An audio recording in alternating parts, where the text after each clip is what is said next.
Good morning to you, our audience. Ted and Ed TV channel welcome each of you to our weekly Saturday broadcast where we give insightful views on economic, political, world, and environmental issues concerning how money connects those matters. Our hosts, Mr. Ted Harvey Sr. and Mr. Edward Bishop III, are now taking each of you into our world of money and its value, along with the evils that come from the greed of hoarding financial power.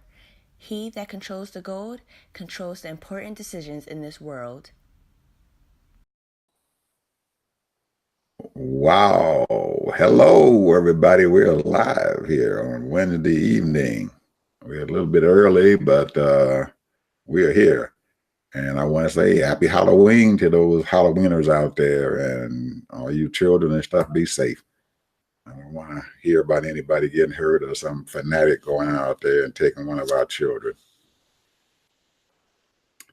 So, Mr. Harvey, how are you doing this evening? I am doing wonderful. And for those who celebrate Halloween,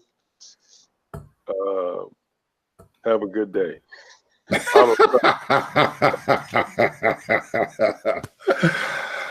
All the candy and everything like that.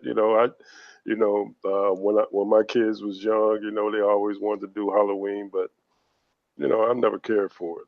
Even when I was a kid, I didn't care for it. But that's just me. Well, when I was little, yeah, I cared about Halloween. I run around, but it's gotten so that, man, it gets dangerous out there. They got some real fanatics going on. So these parties and stuff that these communities and stuff have for the children and stuff is probably something that I think everybody ought to start going toward. Each community and stuff, the blocks or whatever, they have their own little parties where they know that they can control what these kids and stuff are getting and stuff for Halloween. It really is a costume thing, coming there and showing your costumes and having a good old time. Being somebody else, huh? Being somebody else. Yeah. Being somebody else who's gonna, what are you gonna show up as? Some famous character or some famous politician out there, or whatever. Or I don't know, man. I don't think a lot of them gonna show up as that old furhead 45, but some of them might give him a little pluck or whatever. But anyway, Mr. Harvey he and I talked earlier about our program we were going to have today, and he's very interested in speaking about immigration. I just wanted to say one thing before we get started about that I got an article that I'm getting ready to put out about how Health and Human Services and stuff now went back to court and told the judge that they miscounted those kids and stuff out there. So them 500 and some kids that they never sent back to their parents and stuff, they are kind of making an apology for it and saying, well, there was a miscount and we didn't know what was going on. So, but we're going to get those children back to their parents. How long has it been? Been a while. A while. And we don't know where the kids are. Nobody knows exactly who they are, where they are. They took them all over New York, all parts of Texas, all kind of places. We don't know where those kids are. We don't know who they took them and how old they were. And all these girls, with all this sex trafficking going on and everything, there's already been, to my knowledge, only one so far has been reported raped. And it's probably, who knows, that's the one that was reported. So, and one child has passed, died. So this is heartless, man. I mean, it's pitiful. But anyway, I want to talk about Central America. And I just did my own little research real quickly. And the people that are coming from these places, the bulk of the people are from Honduras. But you have Nicaraguans from Nicaragua, Guatemala, El Salvador. Those are the four places where a lot of these people come from. So what I did was I did the numbers. Now this is according to some of the newspapers that I've read, and when you look at the population of these people, they are really. I mean, it's not that many people in these countries. The highest one is Guatemala, and that's 17 million. However, this is the big thing. 45 cut their funding. And here's an example. In El Salvador, they went from 73 million to 45 million. Guatemala went from 140 million to 69 million. Honduras went from 95 million to 68 million. Now, these people are living off of, some of them, $5,000 a year. They're living off of, I was looking at their exports and imports, their government, and I'll tell you, man, it's a crime and a shame because most of these uh, Latinos, Spanish-speaking people are Catholics, and unlike what we've come through, and a lot of them maybe have been some African in them, because, Africa, the ships went all over and people jumped off the boats and they probably went into some of these countries and what have you. And a lot of them are very brown skinned. They're not just Spanish people. And also they're native, what we call is what, we call Indians or what have you.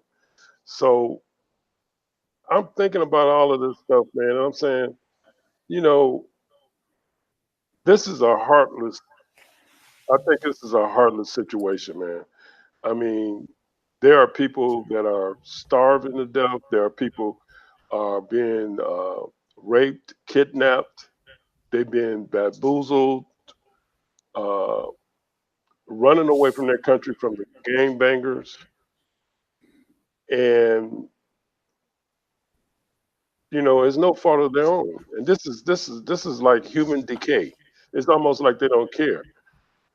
So, but a lot of us, when I say us, I'm talking about Americans, go to these countries and there are multi billionaires, millionaires that have built some luxury hotels and what have you, where you can go there and you can travel and have a nice vacation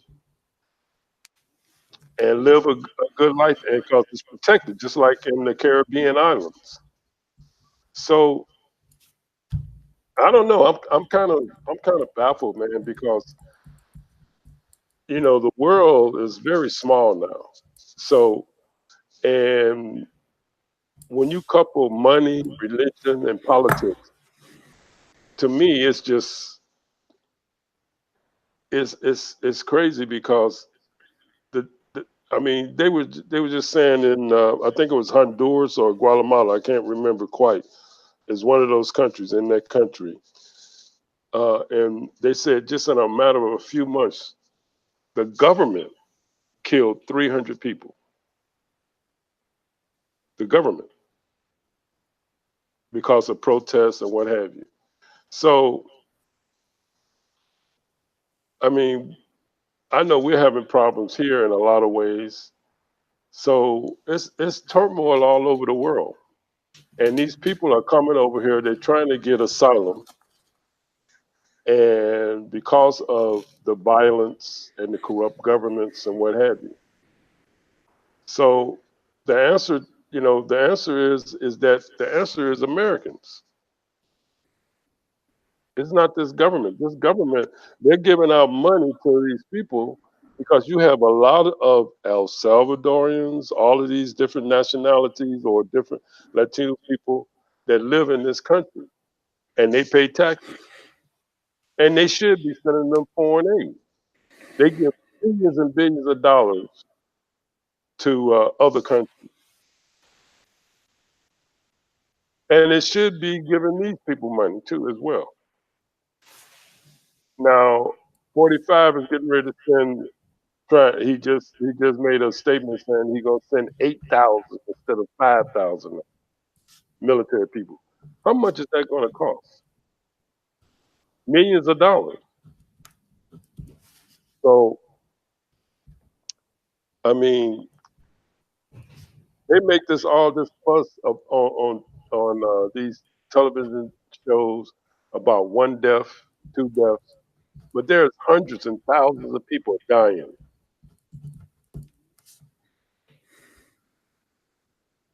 So I mean, it's crazy, and a lot of these people practice uh, a godly life. So somebody, and then they're saying they send it here. I'm watching these TV programs now. No doubt there might be some criminal element in that group, but I can guarantee you 95, 80% of those people are. I'm looking at children and babies and women. So I don't know where our heart is, man. I really don't. I don't know where this country's heart is, man. But I think we are, in my mind, we give a lot, man. I mean, American people give a lot, billions and billions of dollars to different charities and what have you. But obviously, we're not giving enough. We're not doing enough because capitalism is a good thing if you use it properly. But in my mind, I think that we're not giving enough, and we're not doing enough. So I'm looking at it, I'm saying to myself, man, this kind of breaks my heart, man, because when you seeing a little baby out there traveling hundreds of miles, little infant babies, and drinking Coca-Cola, it's crazy. They have, they ain't got no food. The only thing they got is what they have on their back. And by the generosity of the Mexican people, they going through these different cities and they're getting food, they're getting water, and what have you, traveling, trying to run away from all of that garbage from their government. Because the reason why they did that is, let me tell you, the reason why they did that, they organized this group so they wouldn't have to pay these so-called guys to get them over the border, or they didn't want to be kidnapped, or they didn't want to be killed, or whatever, taken advantage of. So I think it's a good thing, and American people ought to have their hearts open for these people because our government is not helping these people, and we're not investing in these countries all over the world. You know, I mean, all we're doing is accumulating how many cars you can get, how many houses you can have, all these billionaires and what have you, all these oligarchies and multimillionaires. And I know everybody got to have their money, and money is important to a lot of people, but you know, I just don't understand it. Anyway, that's all I got to say about it. And like I said, I think that I'm just, I'll probably, I'm probably that's the reason why God has never let me be a multi-millionaire or billionaire because I'd be probably gave it all away because this is sad, man. It's sad. It really is. It's sad. This is a sad state of affairs, man. It is. So anyway, I'm gonna be quiet. And like I said, this is a sad thing, man. And I pray for those people and their safety and what have you. And they are not the only people that suffering. I know that. We got people in this country suffering. We got people all over the world suffering. And America just got to do better, man. America just got to do better. That's all I got to say, man. We got to do better. And, so I don't know. I don't know what's going to happen, but like it's really bad, Ed. It's really bad.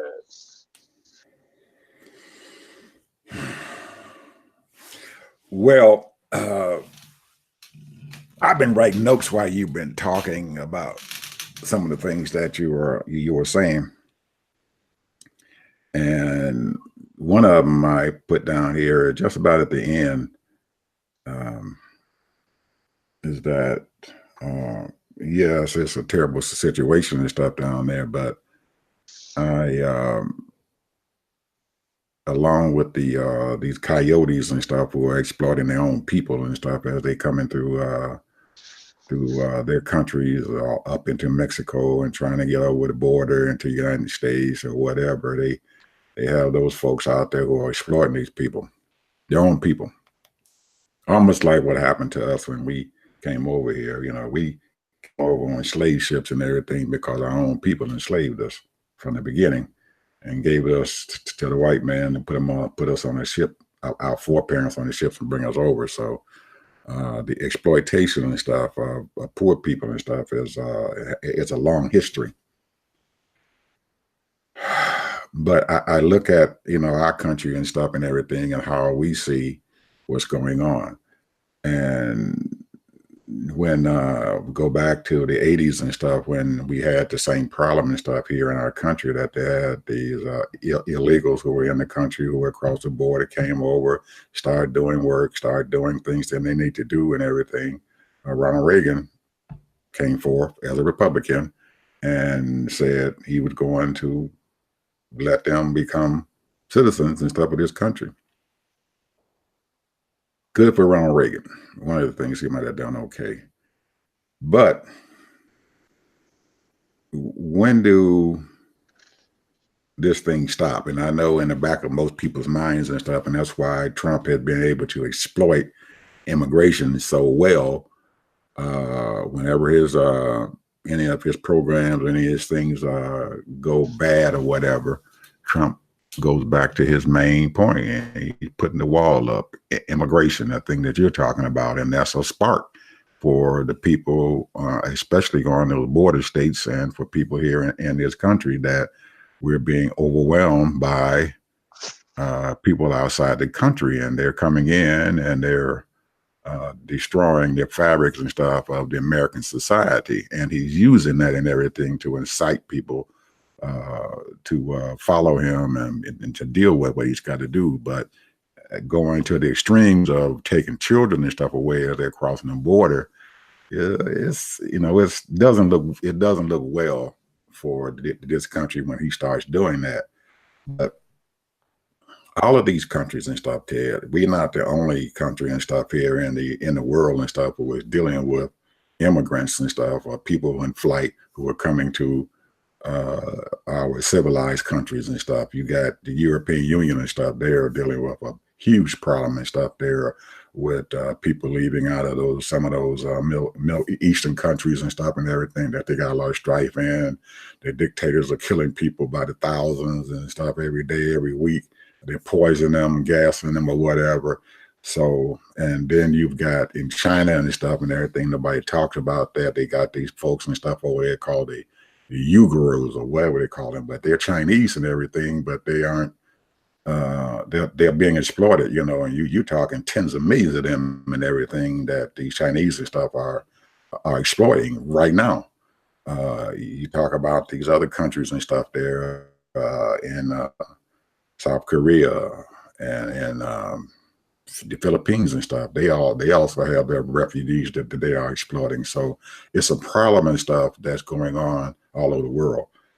But you're talking about the United States, so we're going to have to deal with the United States and stuff and what they want to do and stuff with it. Over the years and stuff, Ted, even when I was a major, whatever, Guatemala, El Salvador had problems. They had problems in those countries, and they were being exploited and stuff by the U.S. government.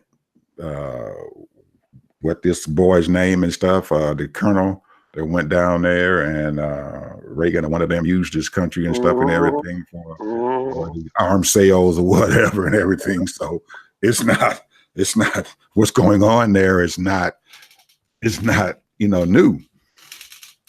And what the major reason why that was that he wanted to stop communism. Well, it's the same thing going on now. They just call it a different name and stuff. Then it's the same stuff. The people are being exploited down there, and that's what's going on and stuff there in that country. So we have to deal with the fact and everything that the Central American area and stuff down there has got some long-term problems and stuff that need to be dealt with, and nobody seems to be able to deal with that and everything because they've always more concerned about what's going on here in our country. So that's a dilemma and stuff, Ted, that I think that is a problem that's probably solvable and everything, but until we get some of these things solved in our own country and everything, I don't know what to say. I understand and stuff why those people and stuff are leaving and stuff. They're being, like I said, they're being exploited. They're being killed. Their children and stuff, the gangs and stuff down there taking over and stuff. Now, the new dictator down there are gangs and stuff. They're coming in, they're taking over, and they're allowing gangs and stuff to run the countries and everything. So it's a continuous problem and stuff that I don't think money is solving, because if it was, we wouldn't be going on now, because they, like you said, they're giving money to these people and everything, and their problem is still going on. So Trump is cutting the aid and stuff down there. It may not be the right thing to do and stuff at this time to cut the aid and everything, but evidently their money has not solved that problem. There's something else that needs to be done and stuff other than money in those countries and stuff down there. So. Well, when you think about it, it's a number of problems. We know that, but when you think about it, I'm gonna use two things here. One is they have their own currency, and that right now there's about a dozen or so countries that use American dollars, and there's a bunch of countries that do not use our currency. We can transfer the money over, and do all of that. But these countries right now, they have their own currency. I think the only one, is one that might have used American dollars, and that might be El Salvador. I'm not for certain, I forget. But the point is that if you look at all of these countries, and then you got the euro money, so a lot of times these countries, they want to be independent, just like Haiti want to be is independent. So they want to run their own country, but they need aid. They can't seem to decide if they want to be a capitalist or a socialist. And there's a way that you can be both, where you can take care of your people, the ones that are not working, and then you can take care of people that are working, and then set up a legitimate retirement plan. But a lot of these countries do not have the same kind of system like the stock market, investments where your money would grow. So when you have your own money and you're selling your products, you're exporting your products, then those things have to be converted to wherever you're selling them to. So if you're selling it to America, then you got to convert your money in order to get your money. And so the bottom line is that the system of money is really the problem, as far as because there's not a whole lot of bartering going on, like it used to be. It's all about the money, and so therefore people can't take care of themselves, because when you work for somebody, you got to use the money, and so if the money is inflated, You know, you might have $10,000 worth of money, but it ain't worth of $20. You know, because it's so inflated. So that's one of the things. And another thing is that the history. Now you would know this history, Ed, because you're a history major. When the Irish came over, a lot of the Irish was put in a lot of Ivy League schools. The Chinese came over, a lot of them are being trained in the Ivy League schools. And a lot of those people stayed here, but a lot of them went back, and they used that knowledge to build their thing. Just like the Prime Minister of Israel right now, he was educated here in America. So the point is, what I'm trying to make is that, you know, some kind of way, I don't know what, you know, the euro money or the American money, because I mean the euro money is being used more prominent all over the world, more so than the United States money currency. So anyway, what I'm saying is that I don't know what the answer is or the solution is, but I know this is that people that come to this country, just like when a lot of black people got educated, we left our community. We moved to better places. And the people that come out of their country move here, they don't go back to their country neither because they're living a good life. So now our community is suffering because of it, because we used to have doctors and dentists and business people right in our own community. Well, that same thing is happening in these countries. They don't go back. They get educated and then they get out and they come here and they become very successful. A lot of Asians and Latinos and are being very successful because of it, but they didn't go back to their country. So now the best of the best of that country has left. So now what's happening is now it's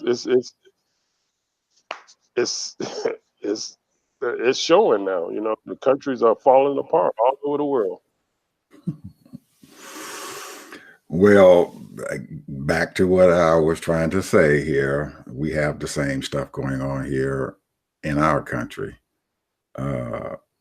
We never went back. Yep. Tried to go back.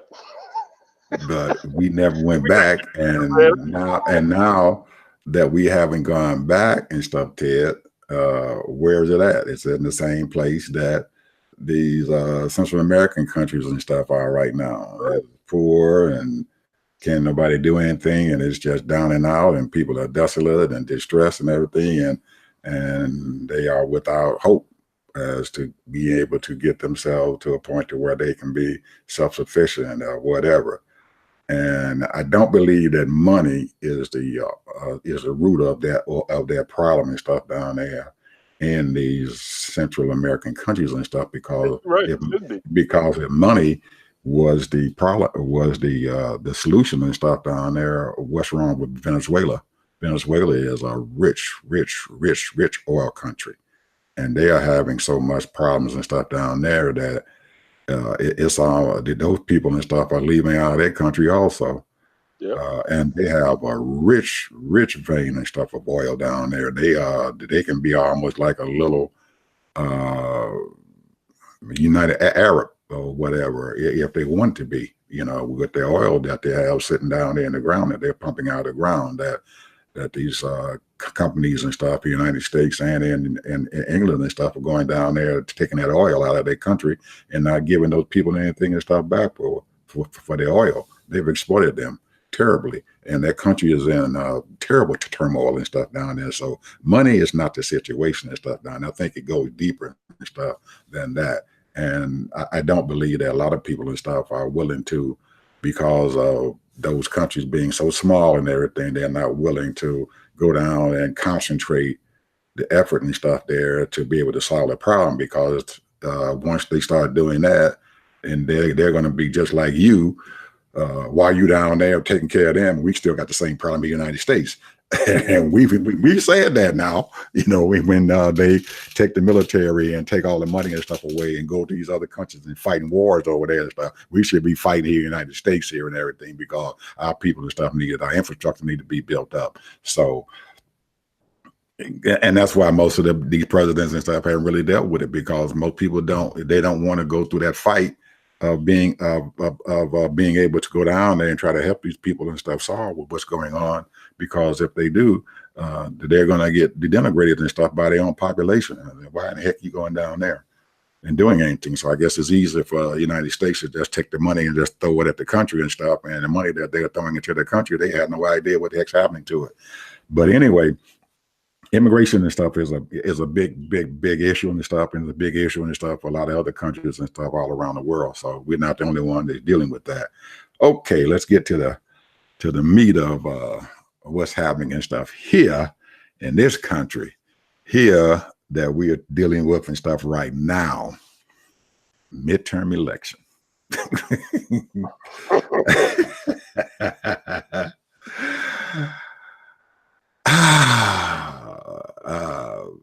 People out, a lot of shenanigans going on. A lot of shenanigans. People out there, your host here, at least this one right here, spent 4 hours in a line on Monday to cast my vote.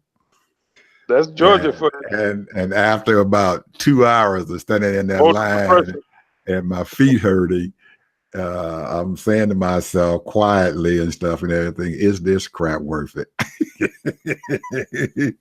You were saying that? Yes, I was. Yes, I was. Oh, man, when your feet start hurting you and you just standing there and and the line is moving like in inches, you move an inch, every 15 minutes you move an inch. 15 minutes you move an inch. You start thinking about, is this crap worth it? And I say that and everything because when you look at voter suppression, I live in a extremely conservative and stuff area. And being here, you would think that if there was some real bad stuff going on, that they would be suppressing the vote and stuff in the minority community. But they suppressing the vote here, and one of the Republican strongholds and stuff down here. They got these folks up here and stuff. They've been voting Republican for as long as I've been here. Strong Republican folks up here. So they're suppressing their own vote. So it's, I didn't feel very bad and stuff standing in that line, because as I was sitting there, those thoughts came through my mind. So these people are suppressing their own vote, because there were a lot of people and stuff, Ted, who came to vote, and they saw how long the line was, and they kept asking people, well, how long are you going to have to wait here? I mean, so many people were saying, we've been waiting here for 2 hours already, and we haven't even got inside the building yet to even get in there to even start, because once you get into the building, the line still goes to the other side of the building and then back down the hallway again before you can get inside there to actually sit down and cast your vote. So most of them would come in there. I can't do this. I'm going back. I'm done with this. Is my off day, and I'm coming to vote. So when you start suppressing your own vote and stuff like that, man, it doesn't bode well.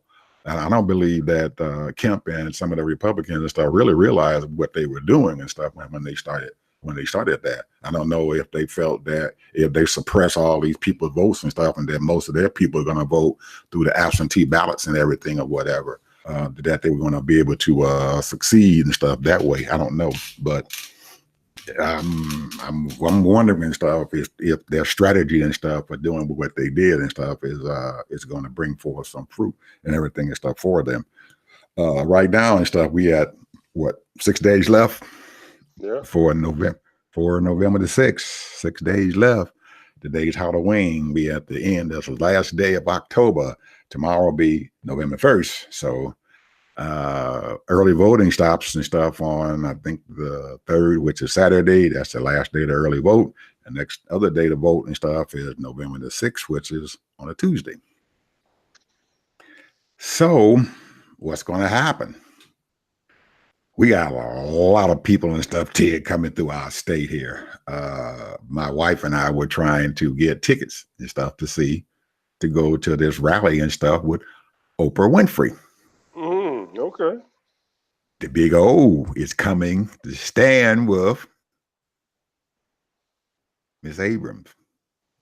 We also were supposed to be getting tickets and stuff and everything to go see Barack Obama. He's coming here to stand with Stacey Abrams. Did you get tickets? Nope.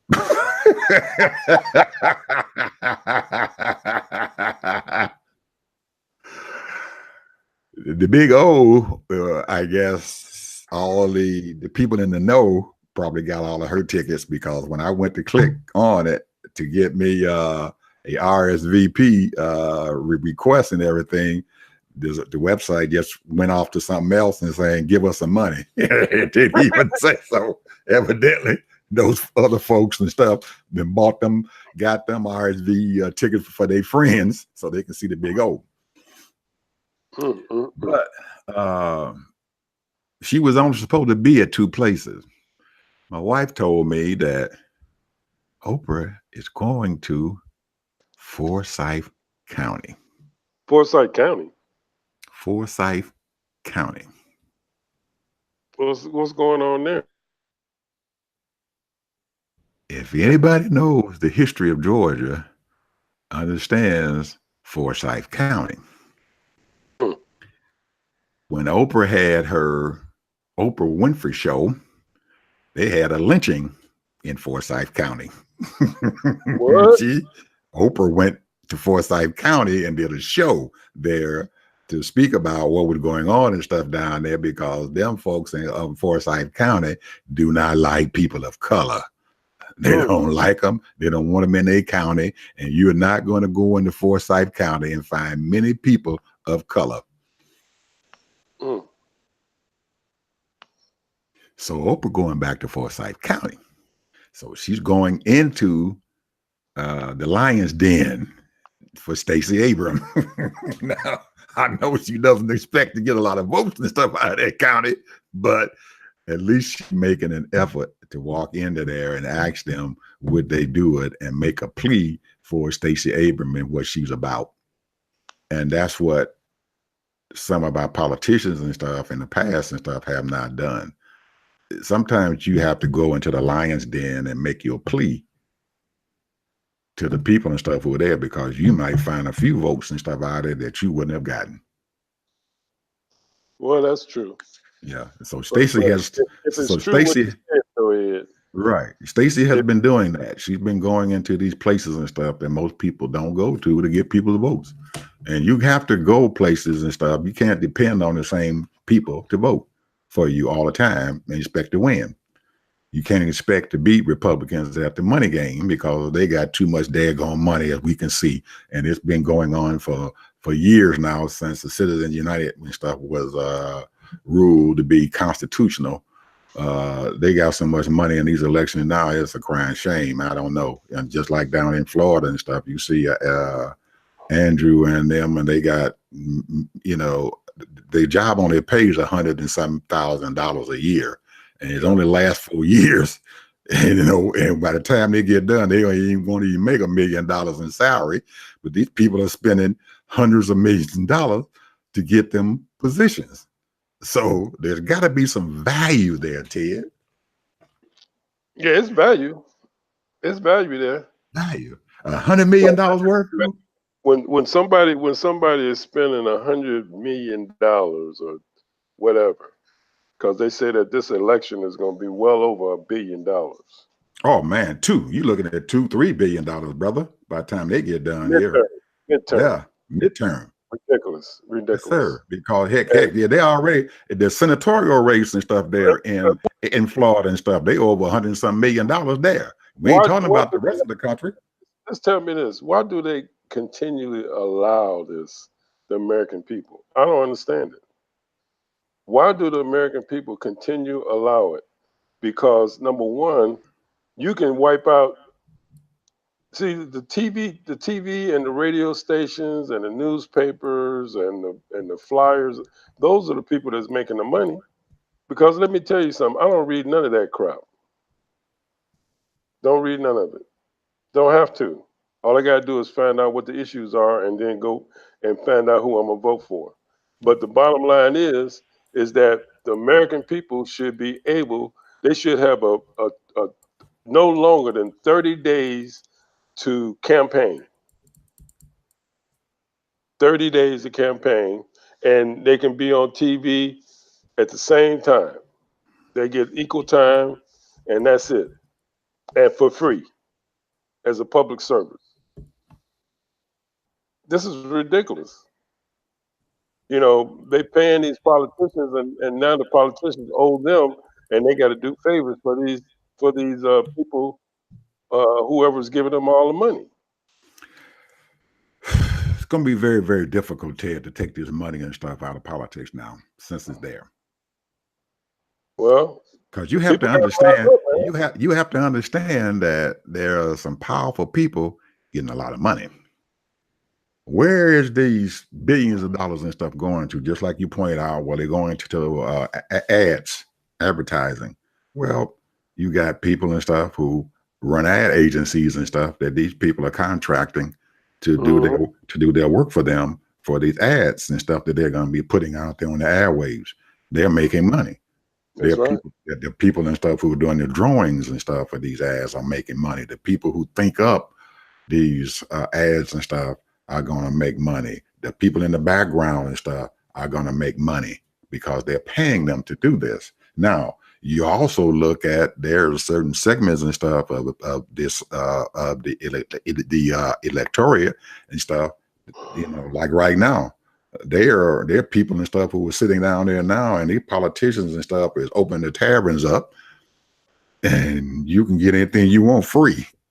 We saw it, you know, went on in our township where we lived when we were little kids. Election day came around, you can go to the taverns, man, and get drunk and come back out, get drunk again, and drink as much as you want because the politician was paying the bill. So you can get their vote. So people are getting money and stuff from there. It is driving ad agencies and stuff. It is driving some political organizations because their organizations and stuff is reaping in big money. The posters and researchers are making a ton of money. Absolutely. And a lot of these folks and stuff out there, Ted, they have organizations. They have these what they call them, these groups and stuff and everything that is supposed to be outside of the politicians and everything, but they're getting them, the PACs or whatever. They out there making money and stuff off of it. I get emails, man. I'm every day, man. I raise 200-300 emails, man, every 2 or 3 hours. Bam! I just delete them all. They asking for money, begging for money. I need your $2-3. I need your $3 or $4. Send us $3. Break up $3 and send it to this candidate, send it to that candidate. But I mean, they keep on talking, just like they had this billionaire right now. He done spent millions of dollars talking about impeach Trump. Absolutely, Tom Sawyer. Because he is a liberal-minded individual and stuff and everything that doesn't like, just like you and I. He puts his money and stuff in his mouth, behind him. He says something, he putting his money behind there because he doesn't like what's going on. You look at Michael Bloomberg, he's got billions of dollars and stuff in his coffer and stuff and everything. And he's always putting money and stuff out there for causes and stuff that are going on out there. He's taking his money and putting it out there and saying, hey, there's a cause that need to be fought here and everything. The NRA, we're going to fight them. We're going to do whatever we can. So he gives these organizations and stuff $4 or $5 million or $100 million and stuff to help fight that cause, to do what they need to do to help fight it. So that's their cause and stuff to do what they need to get done, because Oh, ain't no way in the world Bloomberg or Sayer gonna spend all that money they got, Ted. They got enough money. But anyway, but look at the situation here, though, Ed. What they have done to the American people over the last really 60, 70 years. You know, and you got communism, you got socialism, you got capitalism, you got white wing Republicans, you got left wing Democrats, you got centrist Republicans, you got centrist Democrats, moderate Democrats, you have extreme left and extreme right, you have different organizations that are pulling for different other groups and what have you. So, and all these people are making money off of the stuff of bringing divide. And you have all these tribalism things that's going on within the American people to divide us. This is supposed to be United States of America. And there's a lot of people now that are running. I was just watching the Beat with Arlie Melbourne, I think that's his name. I'm not for certain, but his first name is Artie. I know that.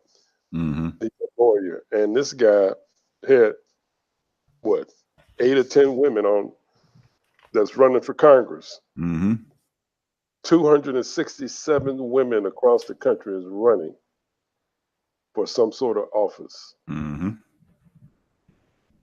So there's a uprising now.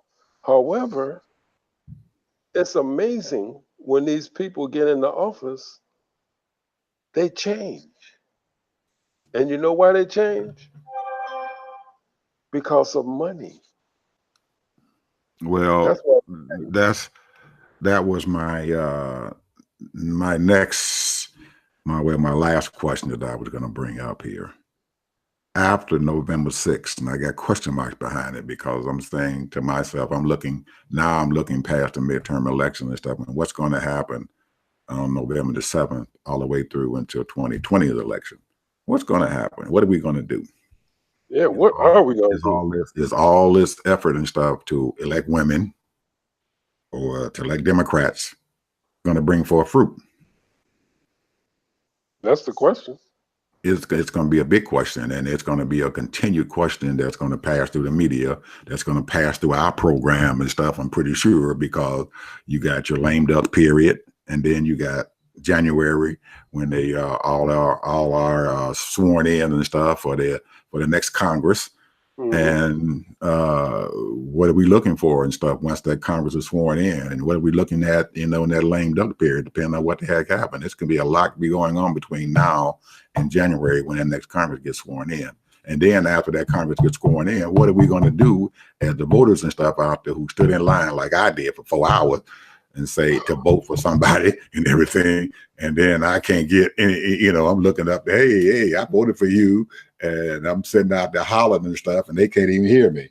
Oh, we don't know you, Mr. Bishop. So you have to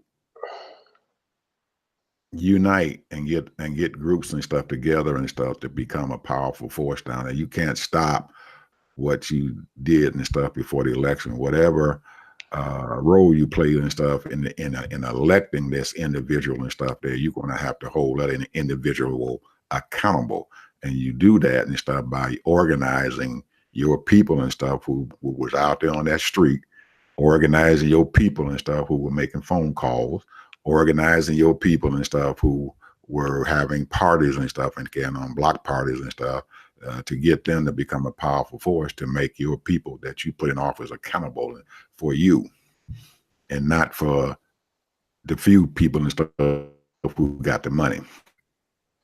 So that is going to be our rallying cry and stuff after this election is over. We're going to have to make these people accountable and keep on talking about accountability. Well, we elected you, and you can be taken, just like we put you in here like your parents used to tell you, I brought you here and I can take you out. But the thing is, though, you're absolutely right. We got to hold them accountable, put their feet to the fire, and they got it now. But the thing is, what is their agenda? What is their agenda going to be? What is it actually going to be? They have a platform, Ted. Somebody needs to put down what their platform is and say, hey, this is your platform. What are you going to do? And because a lot of those Congress people and stuff, they do have town halls and stuff during the year. You can force your congressmen to come home. When they come home for recess, you can have a town hall with them, a question and answer period and stuff, and bring them, put their foot to the fire, say, hey, pal, when you come here, this is what we're going to ask you. And you better be able to answer this daggone question about what you plan on doing. And if you start holding them to the fire and stuff like that, yes, some of them are going to, give a little bit to those lobbyists and stuff out there, but the majority of their effort and stuff should be put forward their constituents and stuff who pull that level, who stand in those lines and stuff to keep them in office. So that's what you're going to have to do. You're going to have to. That was their whole purpose. A lot of them that's what the reason why they voted, because they wanted to do something for their constituents. But see, a lot of them don't, because the constituents don't hold them accountable. Now, the people who got the money hold them accountable. Some of these other people who got these organizations out there who are very strong hold them accountable. The National Rifle Association has been holding these congressmen accountable and stuff since the early 60s and stuff and everything. They had an organization out there, and they are very, very, very powerful. There are other organizations out there, the AARP and stuff, are very powerful organizations and stuff. You have unions and stuff out there that are very powerful and stuff when it comes to getting their congressmen to do some things that they need to get done. So we have to be able to exercise that right and stuff also.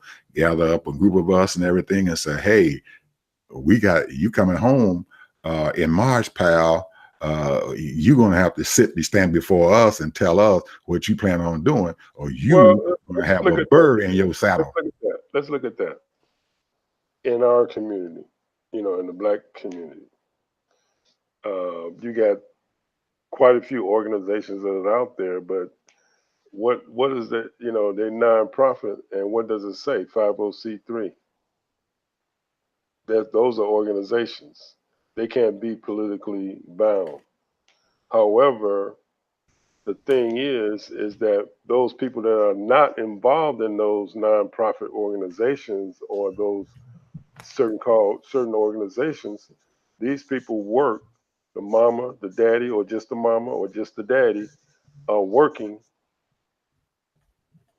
10, 12-hour days, some of them a job and a half, 2 jobs, and they don't really have the time to get up there and write their letters to the congressman, or call them up, or to their state representative. That's what the group is for. That's what the group is for, Ted, for the people and stuff who can't get out there and do anything. The group and stuff is accountable, just like the congressman is accountable to the people. The group is accountable to their organization. No, should there be an organization, or should they just? There has to be. That the organization help them get elected. Oh, but what I'm saying is, should there be a group of people that call themselves a certain group? They have to name themselves. They can do whatever they want to do, as long as they are big enough and everything to get that person's attention. Because you're talking about a U.S. congressman, I'm pretty sure you're going to have a very strong group out there together, maybe 100, 200 people, because they're not going to listen to no 1 or 2 people. If one person sitting out there hollering and screaming, they're not going to do that. They're going to listen to a group. So as a group, as an organization. And when you talking about these 501c3s and stuff, there's loopholes in that 501c3, Ted, because people who belong to, say, the church or the synagogue or whatever and stuff, yes, they are not for profit, but they are individuals. And an individual who is within that church and stuff and everything can ask their congressman and stuff what the hell they doing. And it's not against the law. Now, let me just bring this up while you brought that up right quick before you go on to the next subject. The one thing that you can do, I think, and it just came to me, in every city, there is things that are called neighborhoods. So, for example, I'll make up a neighborhood, Brownstone neighborhood. Within that Brownstone neighborhood, there are, let's just say, for lack of saying, it's 500 houses. So Brownstone neighborhood has some activists that are concerned about their neighborhood, and I'm going to set up an organization and say, hey, we need to go out here and we're going to set up a town hall for our congressman that represents us. So every neighborhood should, so that they can be represented properly by that congressman. And whatever your grievances are or whatever your concerns are, then you should do that in every neighborhood. I know in Hillsborough County, there's hundreds of neighborhoods, and they got names for them all. And so somehow these nonprofit organizations, instead of them being individually going for that one little group in your little membership, you should be going into those neighborhoods and saying, we'd like you to attend the town hall meetings for each one of those neighborhoods and voice their concerns, to talk to their congressmen or talk to their state representatives. Now that's my little take on it. You don't have to be a member of the organization. That's being done and stuff right now, Ted, but it's only done and few not in our minority community. But I'm telling you, it should be. It's up here where I'm at. These people and stuff, they hold their people accountable. I'm telling you, we keep our streets and stuff up. If they're potholing our street, man, them people, they get on their congressmen and stuff, and that shit get fixed. They don't play. These people don't play up here. They got a problem. I've seen them pave over almost a brand new street. The street was just paved 2 years ago, and they paving over it again. So, it all depends on how active you are within whatever group or organization that you're with. Well, yeah, and be at the church, be at the synagogue, be at the mosque, because there's some Muslims out there, man, who got a lot of power. So even though they are being persecuted and stuff, and they are being targeted and everything, they still have a lot of power and stuff out there. The Jews and stuff, they have some very powerful groups and stuff out there. And when they speak, man, some of these people are going to come forth and do something. They have people who have money. They have people who put their money and stuff where their mouth is in their churches or whatever. And they're able to speak loudly. But here's the thing, though, Ed. They do things civilly. You have to be civil. So who are you speaking to? Are you speaking to the audience, or are you speaking to yourself? Because I already know this, and I'm just putting it out there. I'm not saying and stuff that this is what we have to do. I'm just saying be open-minded, and you're not going to get anything done until you organize. You're not going to get anything done. You can't do it as an individual. We have to do it as a group. Yeah. And the bigger the group, the more voice you got. The more voice you got. They won't take your call. Absolutely. They're going to cut you off. Now, last thing we can talk about, man, before we get out of here, because we started early and it's about time to cut off this daggone thing. I wanted to get your viewpoint and stuff with the audience and stuff about Pittsburgh.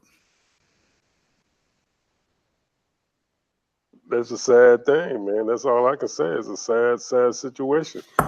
And we know that there are, anti-Semitism and prejudice, racism, all kind of things going on.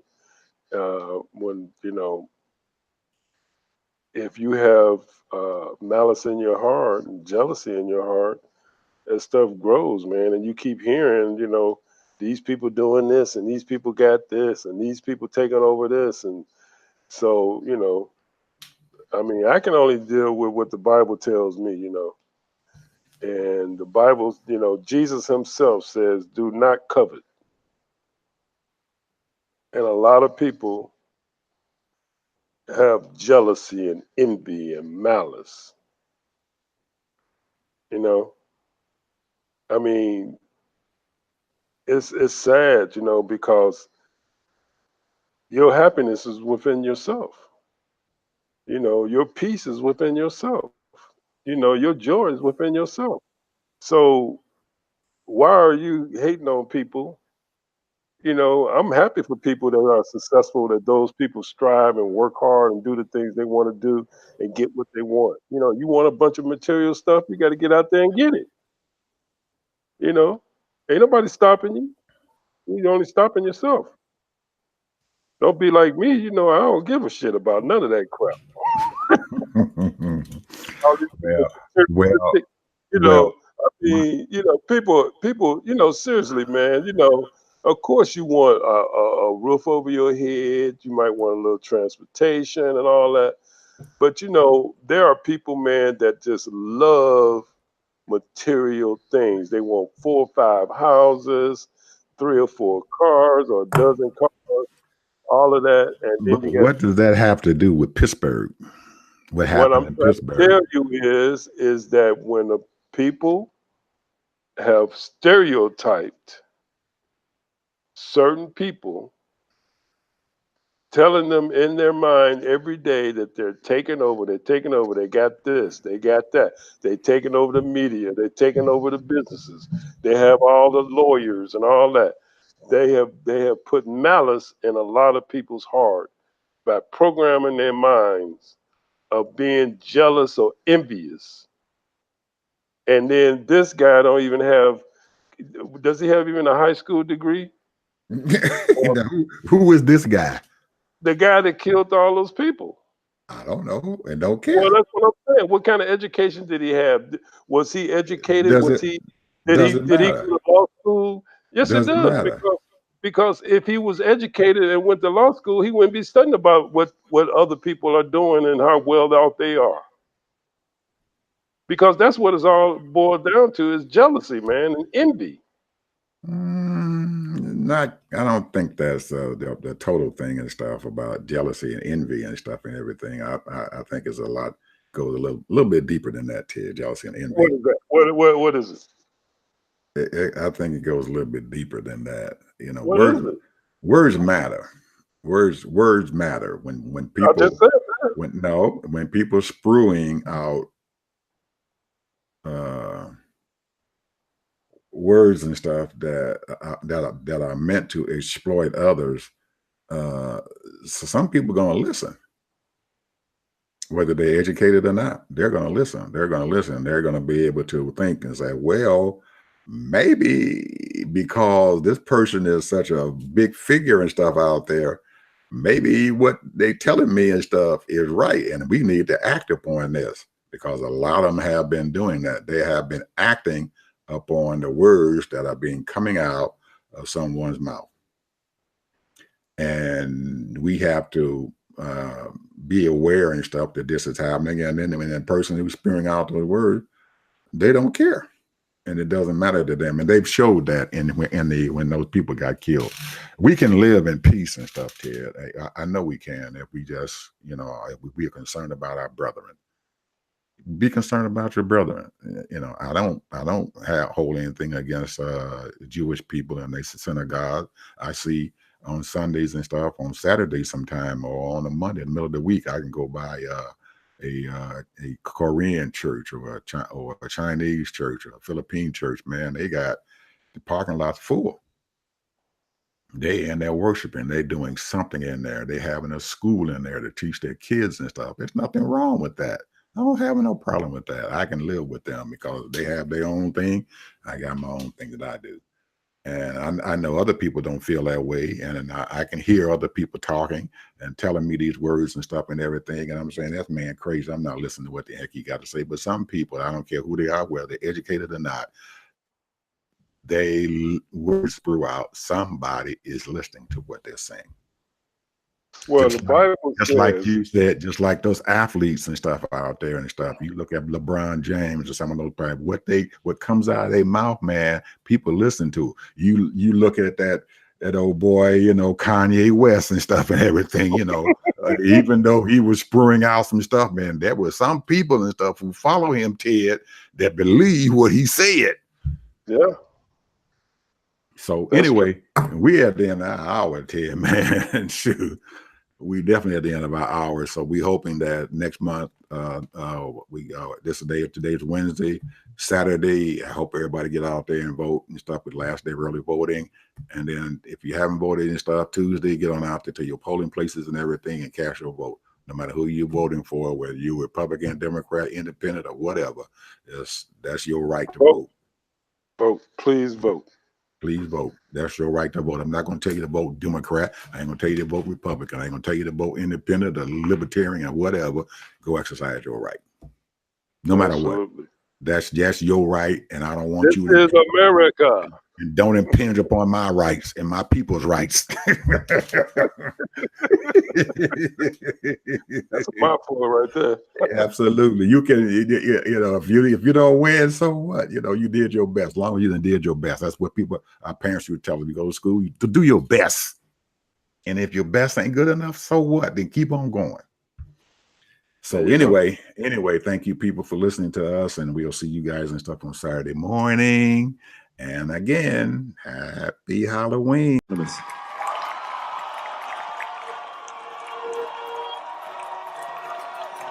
Hey baby, what you trying to do? Spent the night just trying to find you. You the hottest one under the sun, and I'm under your spell. We stuck just like glue. You ain't got the free crib, oh well. You and me can head to the hotel.